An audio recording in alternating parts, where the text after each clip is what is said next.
శుభం బియాదు శ్రీ గురుభ్యో నమః.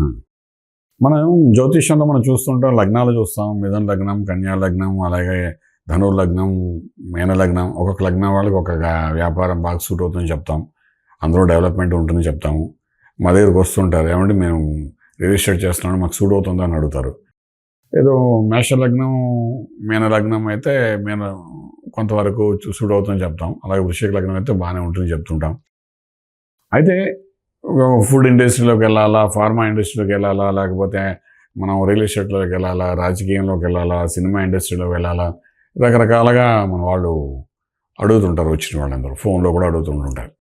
ఫైన్, ఒక్కొక్కటి ఒక ఇండస్ట్రీ, అందులో డెవలప్మెంట్, అందులో లాంగివిటీ ఉందా లేదా, సక్సెస్ ఉందా లేదా, అది మనకి ఇంపార్టెంట్ పాయింట్. సో ఇలా అనుకుంటున్నప్పుడు ఏంటవుతుందంటే, మన ఫుడ్ ఇండస్ట్రీ గురించి మనం మాట్లాడుకుందాం. హైదరాబాద్ బిర్యానీ అంటే అందరికీ చాలా ఇష్టం, మీకు తెలిసిందే. అలా హైదరాబాద్లో ప్రతి ఒక్కరు ఏ వీధిలో చూసినా కనీసం 10 హోటల్స్ కనబడతాయి మనకు. ఒకటి స్టార్ హోటల్ కనబడుతుంది, ఒకటేమో మినీ హోటల్ కనబడుతుంది, ఒకటి టేబుల్ మీద వాడు అమెస్తూ కనబడతాడు. ఇంకా స్ట్రీట్ ఫుడ్ అయితే ఇంకా వెనక్కి తిరిగి చూసుకోకలే. మన ఇంట్లో ఉండేదానికంటే బయట వీధిలో కనబడే దుకాణాలు ఎక్కువ కనబడుతుంటాయి. అంటే ఒకసారి మీరు ఏదైనా స్ట్రీట్లోకి వెళ్తే హైదరాబాద్లోని, అంటే హైదరాబాద్ గురించి నేను మాట్లాడుతున్నాను ఎందుకంటే నేను ఇక్కడ ఉన్నాను కాబట్టి, యు ఫైండ్ ప్రతి స్ట్రీట్లో కనీసం 3-4 స్ట్రీట్ ఫుడ్ కూడా కనబడతాయి. అలాగే మనకు హోటల్, మినీ హోటల్స్ అని కనబడుతుంటాయి. ఇంకా స్టార్ హోటల్స్ అయితే ఇంకా తిరిగేలేదు. అంటే ఎక్కడ చూసినా సాయంకాలం పూటగా మనం హైదరాబాద్కి వెళ్తే జనాలు కనబడతారు. వైన్ షాప్లో ఎలా కనబడతారు అలాగే స్ట్రీట్ ఫుడ్లో కనబడతారు. కోర్స్ వైన్ షాప్ గురించి తర్వాత మాట్లాడుకుందాం. ఫుడ్ ఇండస్ట్రీ, ఈ ఫుడ్ ఇండస్ట్రీ సక్సెస్ ఎంతవరకు ఉంది, ఎవరు చేస్తే ఫుడ్ ఇండస్ట్రీ సక్సెస్ఫుల్ అవుతారు, ఎవరికి సక్సెస్ఫుల్ ఉన్నాయి. మనం ఒక సక్సెస్ ఎలా స్ట్రీట్లో వెళ్తే కనబడతావు, ఓ ఇక్కడ 10 మంది, ఇక్కడ 100 మంది కనబడుతున్నారు, కానీ అందులో ప్రాఫిట్ ఉందా లేదా, ప్రాఫిట్గా వాళ్ళు వెళ్తున్నారు లేదా, అసలు మీ జాతకంలో ఈ ఫుడ్ ఇండస్ట్రీ సూట్ అవుతుందా లేదా.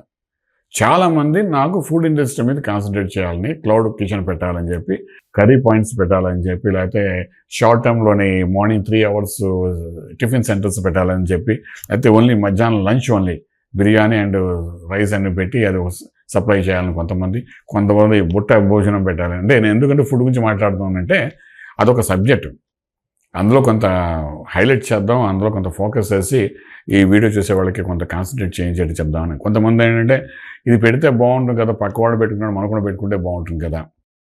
అలాగే ఆర్గానిక్ ఫుడ్ అంటారు, అలాగే కొంతమంది అంటే హైజెనిక్ ఫుడ్ అంటారు. కొన్ని ఏమంటే పేషెంట్స్కి ఉపయోగపడే ఫుడ్ని మేము సప్లై చేయాలనుకుంటాం. కొన్ని హాస్టల్ ఫుడ్స్, హాస్టల్ ఎలా సప్లై చేయాలి, ఫుడ్ ఇండస్ట్రీ సెట్ అవుతుందా, హాస్టల్ ఇండస్ట్రీ సెట్ అవుతుందా, హాస్టల్ అన్నాక ఫుడ్ కూడా కనెక్ట్ అయి ఉంటుంది కదా వాళ్ళకి.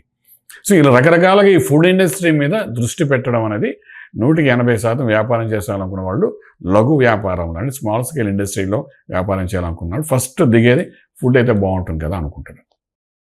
ఫుడ్ అన్నది చాలా అద్భుతమండి, టేస్టీ. మనుషులు ఉన్నంతకాలం ఆ ఫుడ్ మీద టేస్ట్ ఉంటుంది. అందరూ హైదరాబాద్ వాళ్ళు చాలా ఇష్టపడతారు కాబట్టి రకరకాల టేస్ట్ చూపిస్తారు. కానీ మన లగ్నానికి, మన యొక్క రాశికి, మనం చేసే మనం నడుస్తున్న దశల ప్రకారము ఫుడ్ ఇండస్ట్రీ ఎంతవరకు సూట్ అవుతుంది. We're coming back to this T10 chart.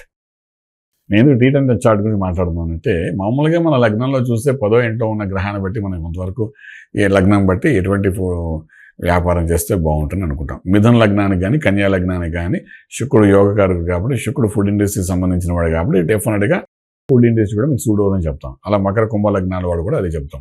Makar కుంభానికి కూడా శుక్రుడు యోగకారకుడే. మకరానికి చూస్తే పంచమ భావాధిపతి, అలాగే రాజ్యాధిపతి. సో మకరానికి 100% ఫుడ్ ఇండస్ట్రీ సెట్ అవుతుందని చెప్తాం. అలాగే మనకు కుంభలగ్నానికి కూడా చతుర్థ భాగ్యాధిపతి. సో రాజ్యాధిపతి భాగ్యాధిపతి కాబట్టి శని రాష్ట్రాధిపతి కాబట్టి, శని plus Shukra is a very good combination కాబట్టి, శని ప్రజాదరణ తీసుకొచ్చేవాడు, శుక్రుడు ఈ ఫుడ్ ఇండస్ట్రీని డెవలప్ చేసేవాడు. సో కుంభలగ్నం అయినా మకర లగ్నం అంటే ఇంకా అందు గురించి ఆలోచించక్కర్లేవాడు. ఎందుకంటే జనాల మధ్యన వెళ్ళి డెవలప్ చేసుకుంటూ గ్రోత్ అవ్వాల్సిన వ్యక్తులు వాడు. ఈ ఫుడ్ ఇండస్ట్రీ అంటే మనం పెట్టేస్తే సరిపోదు, జనాలు వచ్చి తినాలి కూడా. సో ఈ లగ్నం వాళ్ళు ఏంటంటే డెఫినెట్గా ప్రజాదరణ పొందుతూ ముందుకు వెళ్ళడానికి ఆ టేస్టే ప్రజాదరణ తీసుకొస్తుంది. సో వీళ్ళిద్దరికీ శుక్రుడు యోగకారుడు కాబట్టి డెఫినెట్గా వాళ్ళు ఫుడ్ ఇండస్ట్రీలో ముందుకు వెళ్ళచ్చు. ఫుడ్లో రకరకాల ఫుడ్లు మళ్ళీ మీ లగ్నం బట్టి D10 చార్ట్ బట్టి మనకు తెలుస్తుంది. అక్కడ ఏం చెప్తున్నాయంటే ఫుడ్లో ఏ రకమైన ఫుడ్ మీరు తయారు చేయాలి, స్పెసిఫిక్ ఫుడ్ అని తెలుస్తుంది. కొంతమంది ఉంటారు, పేరెంట్స్ ఇంట్లో ఉంటే పెద్దవాళ్ళు ఉంటారు, వాళ్ళకి ఏదో హైజెనిక్ ఫుడ్ కావాలంటారు. 4 పులక సలాడ్ ఇస్తే సరిపోతుంది వాళ్ళకి, దాన్ని చార్జ్ చేస్తే సరిపోతుంది. మనం అపార్ట్మెంట్లోకి వెళ్ళి ప్రతి అపార్ట్మెంట్లో పేరెంట్స్ అన్నవాళ్ళు ఉంటారు, ప్రతి ఫ్లాట్లోనూ ఉంటారు. వాళ్ళతో మనం మాట్లాడుకున్నామంటే ఇక డెఫినెట్గా మీకు టైంలీ మీకు ఫుడ్ పంపిస్తామండి అంటే అత్తగారికి కోడలికి మంచి రిలేషన్ ఉంటుంది, మామగారికిను కోడలికిను. ఎందుకంటే వంటకలే కదా, ఒక అదేదో ఫుడ్ మనం ఆర్గనైజ్ చేసి సప్లై చేస్తే సరిపోతుంది. దిస్ ఈజ్ కాల్డ్ ఏంటంటే ఒక మెడికల్గా వాళ్ళు సూట్ అయ్యే food like phulkas and salad. ఇటువంటి ఫుడ్ మనం చేస్తామా? రెండో పాయింట్, ఎవ్రీథింగ్ ఆర్డర్స్ చేసుకోవడం. లేదు ఇప్పుడు క్యాటరింగ్ అంటారు, ఈ క్యాటరింగ్ టైప్ ఆఫ్ ఫుడ్ అంటే వెజ్ నాన్ వెజ్తో సంబంధం లేదు, మొత్తం 36 రకాల ఫుడ్ భోజనానికి పెళ్ళిళ్ళకి అవసరం ఉంటుంది. సో ఇలా క్యాటరింగ్ ఫుడ్ మనం చేస్తామా, అందులో సక్సెస్ఫుల్ అవుతామా? క్యాటరింగ్ అనేది సీజనల్ ఫుడ్ అది, లేదా ప్రతి సంవత్సరం అంతా ఉంటుంది ఆ ఫుడ్, అది కూడా అటువంటి ఫుడ్లో మనం సక్సెస్ఫుల్ అవుతామా? లేకపోతే చిన్న టిఫిన్ సెంటర్స్ అంటే ఈజ్ ఓన్లీ పార్ట్ టైం లాగా, మార్నింగ్ స్టార్ట్ చేస్తాం 7 o'clock 10 o'clock is over, that's all. అందులో ఏంటంటే సాంబార్ ఇడ్లీ ఏదో ఉప్మా మనకి 3 రకాలు పెడతారు, పెట్టి అయిపోయింది. 10 కల్లా క్లోజ్ చేసేసి మళ్ళీ వాడు ఇంకో ఐటీలోని వాడి జాబ్ ఉంటుంది, ఏదో సెక్యూరిటీ ఏదో ఉంటుంది, అందులోకి వెళ్ళిపోతాడు ఆయన. అటువంటి ఫుడ్లో మనం సక్సెస్ఫుల్ అవుతాం. లేదు ఓన్లీ లంచ్ ప్యాకెట్స్ అంటే నేను చెప్తుంది ఎందుకంటే స్పెసిఫిక్గాను ఫుడ్ ఇండస్ట్రీలోకి వెళ్ళిపోదాం అనుకుంటారు. ఇక్కడ కూర్చుంటే టిఫిన్ సెంటర్ని పెడతారు, ఉదయం వేస్తే గాలి ఎవడు కనిపించడు, ఒకసారి చేసినంత వేస్ట్ కుళ్ళిపోతే వస్తువులంతా పాడైపోతుంటే తర్వాత వేస్ట్ ఎక్కువైపోతుంటే దానివల్ల నష్టపడిపోతుంటారు. సో మనకి ఏ రకమైన ఫుడ్ చేయాలి? లంచ్ అన్నాం, లంచ్ ప్యాకెట్స్ సప్లై చేయడం. ఒక ఐటీ వాళ్ళకి everyday lunch we're supplying, that's one type of food. ఇకపోతే ఈవినింగ్ ఓన్లీ స్నాక్స్. చాలామంది చూస్తాం సాయంత్రం పడి బజ్జీలు వాళ్ళు పెడుతుంటారు, వాళ్ళు ఫుడ్ ఇండస్ట్రీలో ఉన్న వాళ్ళే, వాళ్ళు వ్యాపారస్, వాళ్ళకి ఒక జాతకం ఉంది లేకుండా కాదు, వాళ్ళ జాతకంలో ఏదో ఉంటే వాళ్ళు ఆ పని చేసుకుంటున్నారు. అందులో మళ్ళీ కనబడతారు కానీ వాళ్ళు వేలకు సంపాదించుకుంటుంటారు. సో అది మనం చేసే ఫుడ్డా? లేదంటే ఇంకా సాయంకాలం పూట evening tiffins or evening special foods. ఇంకా రాత్రి చూస్తారంటే మన హైదరాబాద్లో మనం వెళ్తే కొన్ని ప్లేసెస్లో అంటే ఐటీ కారిడార్లోకి మనం దిగితే ఫేమస్ ఎలా ఉంటుందంటే అది ఎంతో ప్రపంచం అంతా అక్కడే ఉందేమో అనిపిస్తుంది ఆ ఫుడ్ సెంటర్లో. హైదరాబాద్లో కొన్ని ఐటీ రంగాల్లో కొన్ని ప్లేసెస్కి వెళ్తాయి, సాయంకాలం కంటిన్యూ నైట్ 1 o'clock 2 o'clock వరకు టిఫిన్స్ నడుస్తుంటాయి. So how they are success? So success ఉందా లేకపోతే జనాలు కనబడుతున్నారు కాబట్టి డబ్బు సంపాదించుకుంటున్నట్ట అన్నది పాయింట్ మనకి D10 చార్ట్లోని. దీన్ని ఎలా మార్చాలి, సీజనల్గా ఎలా మార్చాలి, ఎటువంటి ఫుడ్ని మనం చేసుకుంటే మనకు మోర్ ప్రాఫిటబుల్ అవుతుంది అన్నది D10 చార్ట్లో చాలా క్లియర్గా కనబడుతుంది. ఎవరు అందులో కూడా మన శత్రువులు, ఎవరు మనకు మిత్రులు, ఎవరితో కలిసి చేస్తే మనకు వర్కౌట్ అవుతుంది, ఎలా చేస్తే వర్కౌట్ అవుతుంది. ఓకే, రాశి చక్రంలో మీరు ఫుడ్ ఇండస్ట్రీ సక్సెస్ఫుల్ అని చెప్తుంది, కానీ D10 చార్ట్లో మనకి ఏంటంటే స్పెసిఫిక్గా ఎటువంటి ఫుడ్స్ మనం చేయాలి, సలాడ్స్ ఫుడ్ చేయాలి, ఏ రకమైన ఫుడ్ చేయాలి, చేస్తే సక్సెస్ఫుల్ అంటే మినిమం ఎక్స్పెండిచర్లో మోర్ ప్రాఫిట్స్ ఎలా సంపాదించాలి అనేది చాలా స్పష్టంగా క్లియర్గా క్రిస్టల్ క్లియర్గా మనకు కనబడుతుంది. First of all food industry successful అవుతుందా, సెకండ్ ఈజ్ అందులో ఎటువంటి ఫుడ్ మనం చేయాలి. కొన్ని హోటల్స్ ఎలా ఉంటాయి, only they are famous for the biryanis, non veg they are famous, కొన్ని వచ్చి చట్నీస్ ఫేమస్, కొన్ని ఏమో కర్రీస్ ఫేమస్. ఇలా ఎందుకు అవుతుంది? మనం ఏ చేసి మనం అందులో సక్సెస్ఫుల్ అవుతాం. అది చాలామంది వచ్చినప్పుడు నేను చెప్తూ ఉంటాను, మీకు ఫుడ్ ఇండస్ట్రీ సూట్ అవుతున్నాను నేను. మరి ఫుడ్ ఇండస్ట్రీ రెండో ప్రశ్న వాళ్ళు వేరు. ఇంకా మరి మీరు చెప్పారు గురుగారు మేము వెళ్ళిపోతాం ఫుడ్ ఇండస్ట్రీ స్టార్ట్ చేసుకుంటామంటారు. క్లౌడ్ కిచెన్ అంటే ఏంటి, ఇంట్లో తయారు చేస్తారు. క్లౌడ్ అంటే ఏంటంటే ఎవరికి కనపడకుండా ఇంట్లో కూర్చొని చేయడం, అది చేసింది ఆర్డర్ ప్రకారం ఫార్వర్డ్ చేయడం. చాలామంది ఇంట్లో కూర్చొని ఆడవాళ్ళు క్లౌడ్ కిచెన్తో వేల లక్షలు సంపాదిస్తూ ఉన్నారు. అలా చేయాలా? ఇట్ ఈ స్పెసిఫిక్గా ఏ రకంగా చేయాలి ఫుడ్ ఇండస్ట్రీలోని, మనం ఎలా వెళ్ళాలి? కేక్స్ అండ్ బేకరీస్ కూడా ఫుడ్డే. Milk products is also food. Milk మీకు సూట్ అవుతుందా, సూట్ అవుదా? కర్రీస్ సూట్ అవుతాయా? ఇన్ని రకాలుగా మనకి ఆస్ట్రాలజికల్గా D10 చార్ట్లో మనకు క్లియర్గా తెలుస్తుంది. అలా తెలుసుకున్నప్పుడు దాన్ని ఐడెంటిఫై చేసుకుంటే ఆ ఫీల్డ్లో కానీ మనం వెళ్తే మన చుట్టుపక్కల ఎంతమంది సక్సెస్ఫుల్గా ఉన్నా, ఎంతమంది చుట్టూ కాంపిటీటర్స్ ఉన్నా కూడా మన సక్సెస్ని ఎవరు ఆపలేరు. మనం చూస్తాం ఈ సక్సెస్ ఆపలేరని చెప్పడానికి ఒక ఉదాహరణ కూడా ఉంటుంది. మీరు ఫుడ్ ఇండస్ట్రీలో కూడా చూడండి, స్ట్రీట్ మొత్తం అంత ఫుడ్ ఉన్నప్పటికీ కూడా 1-2 హోటల్స్లో జనాలు బాగా కనబడతారు, మిగిలిన దాంట్లో నార్మల్గా కనబడతారు. ఎందుకు అలా ఉంటారు అంటే వాడు స్పెసిఫిక్గా D10 చార్ట్లోని మా దగ్గర గైడ్లైన్స్ తీసుకుని ఇది ఈ స్పెసిఫిక్ ఫుడ్నే మీరు ఈ టైంలో మీరు చేయండి, ఇలా చేస్తున్నప్పుడు మీకు వెనకాల లాస్ లేకుండా లైఫ్ ముందుకెళ్ళిపోతుంది అని మన దగ్గర గైడ్లైన్స్ తీసుకున్న వాళ్ళు అలా సక్సెస్ఫుల్ అయిన వాళ్ళు చాలామంది ఉన్నారు.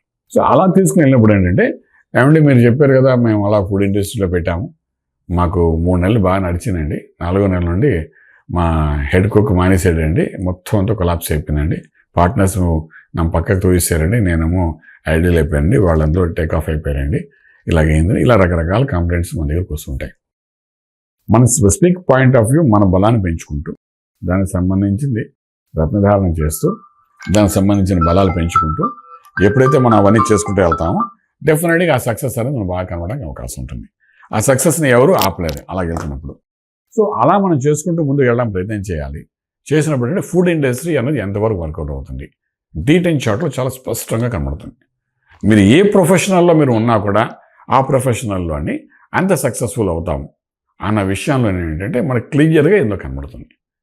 టేక్ ఎనీ ప్రొఫెషన్, ఆర్కిటెక్చర్ అనుకోండి, ఇంజనీర్ అనుకోండి, కన్స్ట్రక్షన్ అనుకోండి, నేను రకరకాల నేను ఎందుకు చెప్తున్నాను డీటెయిల్ చార్ట్ కూడా ఎందుకు చెప్తున్నానంటే in pin to pin point ఎక్కడ ఏ టైంలో మీరు ప్రాఫిట్ కొడతారు, ఎక్కడ మీరు లాసెస్ జరుగుతాయి, ఈ ప్రాఫిట్లో ఎంత ప్రాఫిట్ కొడతారు, ఒకవేళ ఇక్కడ లాసెస్ జరుగుతుంటే ఆ టైంలో మనం ఏ పని చేస్తే మళ్ళీ మన ప్రాఫిట్లోకి వెళ్తాం.